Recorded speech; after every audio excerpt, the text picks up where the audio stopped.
আসসালামু আলাইকুম। হ্যালো বন্ধুরা, আপনারা সবাই কেমন আছেন? আমি ভালো আছি, আপনারা দোয়ায়। লাল আমরা শাক অসচ্ছল ইসা পরিবার, দিয়া ভাজি করবা।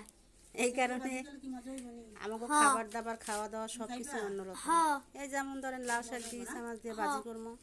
লাল শাকগুলো সুন্দর করে কাটতেছি, আগে ধুয়ে নিছি অনেক পরিষ্কার করে ভালো করে। এখন এই যে কাঁচামরিচ, পেঁয়াজ, রসুন এগুলো ভাজা করতেছি। এগুলো যখন একটু সামান্য লাল কালার হয়ে আসবে তখন শাকগুলো দিয়ে দিই। ভালো করে ভাজা হয় না, আর ইসা মাছগুলো দিয়ে দিলাম ভালো করে কষাইয়া। তারপর গরিব মানুষের কপাল সবসময় খারাপই খায়, ভালো হয় না। আমাদের কপালটা যেমন, হয়তো ভাববেন যে আমি এগুলা কেন বলি জানেন? অভাবে স্বভাব নষ্ট হয় এমন একটা কথা আছে না, তাই মাঝে মধ্যে দুঃখের কথাগুলো কইতে ইচ্ছা করে। কারে কোনো পর তো কোনো মানুষই নেই, তাই আমি আপনাদের কাছেই কইতেছি, আপনারা কেউ মাইন্ড করবেন না।